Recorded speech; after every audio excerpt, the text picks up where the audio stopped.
दोस्तों, अगर आप भी ऋषभ पंत को दुनिया का सबसे खतरनाक खिलाड़ी और कप्तान मानते हैं तो वीडियो को लाइक जरूर कीजिएगा।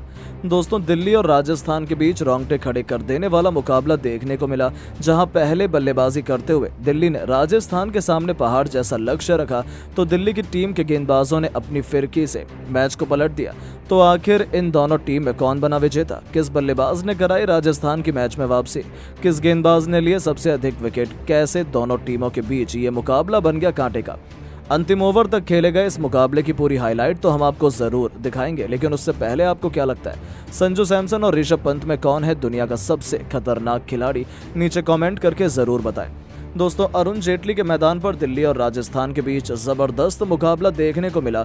इस मुकाबले में राजस्थान रॉयल्स ने टॉस जीतकर पहले गेंदबाजी करने का फैसला किया और दिल्ली कैपिटल्स को बल्लेबाजी करने के लिए आमंत्रित किया। दिल्ली की तरफ से ओपनिंग की शुरुआत करने मैदान पर जैक फ्रेजर के साथ अभिषेक पोरेल आए। दोनों बल्लेबाज बेहद ही आक्रामक अंदाज में नजर आ रहे थे। वहीं राजस्थान की तरफ से पहला ओवर लेकर आए टीम के सबसे खतरनाक गेंदबाज ट्रेंट बोल्ट। इस ओवर में दिल्ली ने दोनों ओपनरों ने मिलकर 6 रन बटोर लिए और अपनी टीम को जबरदस्त शुरुआत दिलाई। वहीं राजस्थान की तरफ से दूसरा ओवर लेकर आए संदीप शर्मा। इनको भी दिल्ली के बल्लेबाजों ने नहीं छोड़ा। एक के बाद एक इस ओवर में 2 चौके जड़कर अपनी टीम के स्कोर को 2 ओवर में ही 16 रनों तक पहुंचा दिया। टीम की तरफ से तीसरा ओवर लेकर आए एक बार फिर ट्रेंट बोल्ट। इस ओवर में तो दिल्ली के बल्लेबाजों ने इस गेंदबाज के छक्के छुड़ा दिए और 15 रन बटोरकर अपनी टीम के स्कोर को 3 ओवर में ही 31 रनों तक पहुंचा दिया।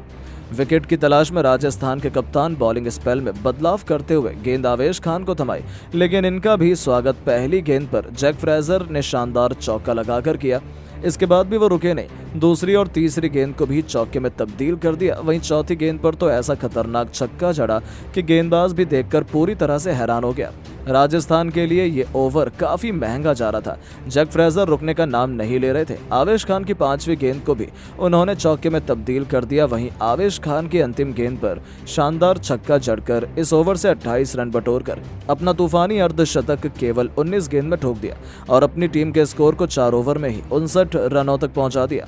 5वां ओवर फेंकने के लिए संजू सैमसन ने अपने फिरकी के जादूगर रविचंद्र अश्विन को गेंद थमाई और अश्विन ने संजू सैमसन की उम्मीदों पर खरे उतरते हुए ओवर की दूसरी गेंद पर जैक फ्रेजर को पवेलियन का रास्ता दिखा दिया और अपनी टीम को पहली सफलता 60 रनों के ही स्कोर पर दिला दी। जैक फ्रेजर अपनी टीम के लिए तूफानी अंदाज में 20 गेंद पर 50 रन बनाकर पवेलियन लौट गए। अब मैदान पर नए बल्लेबाज अभिषेक का साथ देने के लिए शाही होप आ चुके थे। अश्विन की चौथी ही गेंद पर अभिषेक ने खतरनाक अंदाज में छक्का जड़ दिया और इस ओवर से 9 रन बटोरकर अपनी टीम के स्कोर को 5 ओवर में 68 रनों तक पहुंचा दिया। पावर प्ले का अंतिम ओवर लेकर आए राजस्थान की तरफ से संदीप शर्मा और आते ही उन्होंने अपने ओवर की पहली गेंद पर नॉन स्ट्राइक पर खड़े शाही होप को रन आउट कर पवेलियन का रास्ता दिखा दिया। दिल्ली कैपिटल का 68 रनों के ही स्कोर पर दूसरा विकेट गिर गया और राजस्थान की टीम शानदार वापसी करती हुई नजर आने लगी। शाही होप केवल 1 रन बनाकर पवेलियन लौट गए। अब मैदान पर नए बल्लेबाज दिल्ली की तरफ से अक्षर पटेल आ चुके थे अभिषेक का साथ देने के लिए, मगर उसके बाद दूसरी ही गेंद पर अभिषेक ने शानदार चौका जड़ दिया और अपनी टीम के स्कोर को तेजी से आगे बढ़ाया। वहीं 5वीं गेंद पर अक्षर पटेल ने भी शानदार चौका जड़कर अपना खाता खोला और टीम के स्कोर को 6 ओवर में ही 78 रनों तक पहुंचा दिया। दोनों बल्लेबाज मैदान पर पूरी तरह से सेट हो चुके थे, अपनी टीम के लिए रन बना रहे थे, लेकिन तभी टीम के लिए 10वां ओवर लेकर आए एक बार फिर अश्विन ने अपने ओवर की दूसरी गेंद पर अक्षर पटेल को अपना शिकार बना लिया। 110 रनों के स्कोर पर दिल्ली का तीसरा विकेट गिर गया। अक्षर पटेल केवल 15 रन बनाकर पवेलियन लौट गए, लेकिन अभिषेक मैदान पर टिके हुए थे। इनका साथ देने के लिए कप्तान ऋषभ पंत आए। वहीं अभिषेक ने आवेश खान की दूसरी गेंद पर शानदार छक्का लगाकर अपना तूफानी अर्धशतक तक ठोक दिया। टीम के स्कोर को तेजी से आगे बढ़ाया, लेकिन अश्विन की फिरकी के आगे अभिषेक भी अपना विकेट गंवा बैठे। 36 गेंद पर 65 रन बनाकर अभिषेक पवेलियन लौट गए। 13 ओवर में दिल्ली का स्कोर 146 रनों तक पहुंच गया। अब मैदान पर ऋषभ पंत का साथ देने के लिए स्टब्स आ चुके थे, लेकिन तब तक ऋषभ पंत उनका साथ छोड़कर चले गए। युजवेंद्र चहल ने अपने ओवर की 5वीं गेंद पर ऋषभ पंत को पवेलियन का रास्ता दिखा दिया। 150 रनों के स्कोर पर आधी टीम पवेलियन जा चुकी थी। अब मैदान पर नए बल्लेबाज गुलबदीन नईब आ चुके थे। इन दोनों बल्लेबाजों ने मिलकर टीम के स्कोर को 15 ओवर में 156 रनों तक पहुंचाया। राजस्थान की तरफ से 18वां ओवर लेकर आए युजवेंद्र चहल की क्रिश्चियन स्टब्स में जमकर कूट दिया और इस ओवर से 21 रन बटोरकर टीम के स्कोर को 18 ओवर में 189 रनों तक पहुंचा दिया। लेकिन गुलबदीन भी केवल 19 रन बनाकर बल्लेबाज बोल्ड का शिकार हो गए और अब मैदान पर बल्लेबाजी करने आए रसिक सलाम और आते ही इन्होंने लगातार 2 गेंद पर 2 चौके जड़कर अपनी टीम के स्कोर को 200 रनों के पार पहुंचा दिया। अंतिम ओवर लेकर आए संदीप शर्मा पहले ही गेंद पर स्टब्स ने शानदार छक्का लगाकर उनका स्वागत किया। इसके बाद भी वो नहीं रुके, दूसरी गेंद को भी उन्होंने छक्के में तब्दील कर दिया, लेकिन संदीप शर्मा ने तीसरी गेंद पर इन्हें पवेलियन का रास्ता दिखा दिया। मैदान पर आए कुलदीप यादव और आते ही उन्होंने शानदार चौका लगाकर अपना खाता खोला और इन दोनों बल्लेबाजों ने मिलकर अपनी टीम के स्कोर को 20 ओवर में 8 विकेट पर 221 रनों तक पहुंचा दिया और राजस्थान के सामने पहाड़ जैसा लक्ष्य खड़ा कर दिया। इस लक्ष्य का पीछा करने उतरी राजस्थान की टीम ओपनिंग करने मैदान पर आए यशस्वी जायसवाल के साथ जॉस बटलर, वहीं दिल्ली की तरफ से पहले ओवर लेकर आए खलील अहमद। इनका स्वागत जायसवाल ने शानदार चौके के साथ किया, लेकिन खलील अहमद ने इस चौके का बदला लेते हुए अगली ही गेंद पर जायसवाल को पवेलियन का रास्ता दिखा दिया। दिल्ली कैपिटल को पहली सफलता केवल 4 रनों के स्कोर पर मिल गई। राजस्थान के बल्लेबाजों ने पहले ओवर में केवल 7 रन बना पाए, वहीं दिल्ली की तरफ से दूसरा ओवर लेकर आए ईशांत शर्मा शानदार गेंदबाजी का नजारा दिखा रहे थे और इस ओवर में केवल राजस्थान के बल्लेबाजों ने 2 रन बनाए। 2 ओवर में राजस्थान का स्कोर 9 रन हो पाया था। दिल्ली की तरफ से तीसरा ओवर लेकर आए एक बार फिर खलील अहमद।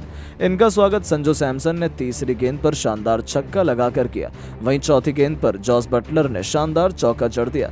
वहीं अंतिम गेंद पर संजू ने शानदार चौका जड़कर इस ओवर से 18 रन बटोर लिए और अपनी टीम के स्कोर को 3 ओवर में 27 रनों तक पहुंचा दिया। दिल्ली की तरफ से चौथा ओवर लेकर आए एक बार फिर ईशांत शर्मा। इनका स्वागत संजू सैमसन ने फिर तीसरी गेंद पर चौका लगाकर किया। उसके बाद भी संजू रुके नहीं, 5वीं गेंद को भी चौके में तब्दील किया और अंतिम गेंद को छक्के में तब्दील कर अपनी टीम के स्कोर को 4 ओवर में 42 रनों तक पहुंचा दिया। वहीं दिल्ली की तरफ से 5वां ओवर लेकर आए मुकेश कुमार। इस ओवर में तो दोनों बल्लेबाजों ने जमकर कुटाई कर दी और 15 रन बटोरकर अपनी टीम के स्कोर को 5 ओवर में 57 रनों तक पहुंचा दिया।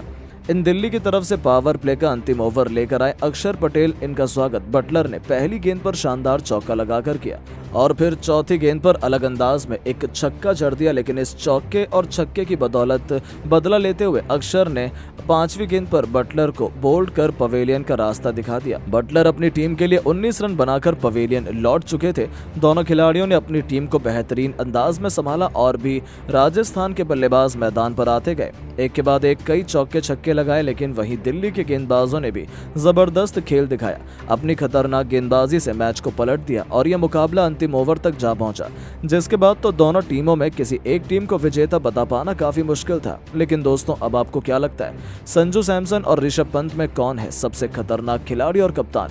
दोस्तों, अरुण जेटली के मैदान पर राजस्थान और दिल्ली के बीच एक ऐसा जबरदस्त मैच देखने को मिला जिसे देखकर तो पूरा क्रिकेट जगत दांतों तले उंगली दबाने पर मजबूर हो गया। पहले तो दिल्ली के बल्लेबाजों ने बेरहमी से राजस्थान के गेंदबाजों की कुटाई की, तो फिर राजस्थान के गेंदबाजों ने ऐसी तगड़ी वापसी की कि दिल्ली की हालत ही बिगाड़ कर रख दी। तो आखिर अपनी विस्फोटक बल्लेबाजी से दिल्ली ने कितने रनों का राजस्थान के सामने रखा लक्ष्य? किस बल्लेबाज ने ठोके तूफानी अर्धशतक? कैसे संदीप शर्मा और अश्विन की फिरकी में फंस गए दिल्ली कैपिटल्स के धुरंधर बल्लेबाज? दोनों टीमों के बीच खेले गए रोंगटे खड़े कर देने वाले मुकाबले की पूरी हाईलाइट तो हम आपको इस वीडियो में जरूर दिखाएंगे, लेकिन उससे पहले आपको क्या लगता है, दिल्ली कैपिटल और राजस्थान में कौन बनेगा इस बार आईपीएल का चैंपियन? नीचे कमेंट करके जरूर बताएं। दोस्तों, अरुण जेटली के मैदान पर दिल्ली और राजस्थान के बीच जबरदस्त मुकाबला देखने को मिला। इस मुकाबले में राजस्थान रॉयल्स ने टॉस जीतकर पहले गेंदबाजी करने का फैसला किया और दिल्ली कैपिटल्स को बल्लेबाजी करने के लिए आमंत्रित किया। दिल्ली की तरफ से ओपनिंग की शुरुआत करने मैदान पर जैक फ्रेजर के साथ अभिषेक पूरन आए। दोनों बल्लेबाज बेहद ही आक्रामक अंदाज में नजर आ रहे थे। वहीं राजस्थान की तरफ से पहला ओवर लेकर आए टीम के सबसे खतरनाक गेंदबाज ट्रेंट बोल्ट। इस ओवर से दिल्ली के दोनों ओपनरों ने मिलकर 6 रन बटोर लिए और अपनी टीम को जबरदस्त शुरुआत दिलाई। वहीं राजस्थान की तरफ से दूसरा ओवर लेकर आए संदीप शर्मा। इनको भी दिल्ली के बल्लेबाजों ने नहीं छोड़ा, एक के बाद एक इस ओवर में 2 चौके जड़कर अपनी टीम के स्कोर को 2 ओवर में ही 16 रनों तक पहुंचा दिया। दिल्ली की शुरुआत बेहद ही आक्रामक अंदाज में हो चुकी थी। राजस्थान के गेंदबाजों की बेरहमी से कुटाई हो रही थी। टीम की तरफ से तीसरा ओवर लेकर आए एक बार फिर ट्रेंट बोल्ट। इस ओवर में तो दिल्ली के बल्लेबाजों ने इस गेंदबाज के छक्के छुड़ा दिए और 15 रन बटोर कर अपनी टीम के स्कोर को 3 ओवर में ही 31 रनों तक पहुंचा दिया। दिल्ली के दोनों बल्लेबाजों का बल्ला रुकने का नाम नहीं ले रहा था। विकेट की तलाश में राजस्थान के कप्तान बॉलिंग स्पेल में बदलाव करते हुए गेंद आवेश खान को थमाई, लेकिन इनका भी स्वागत पहली गेंद पर जैक फ्रेजर ने शानदार चौका लगाकर किया। इसके बाद भी वो रुके नहीं, दूसरे और तीसरी गेंद को भी चौके में तब्दील कर दिया। वहीं चौथी गेंद पर तो ऐसा खतरनाक छक्का जड़ा कि गेंदबाज भी देखकर पूरी तरह से हैरान हो गया। राजस्थान के लिए ये ओवर काफी महंगा जा रहा था।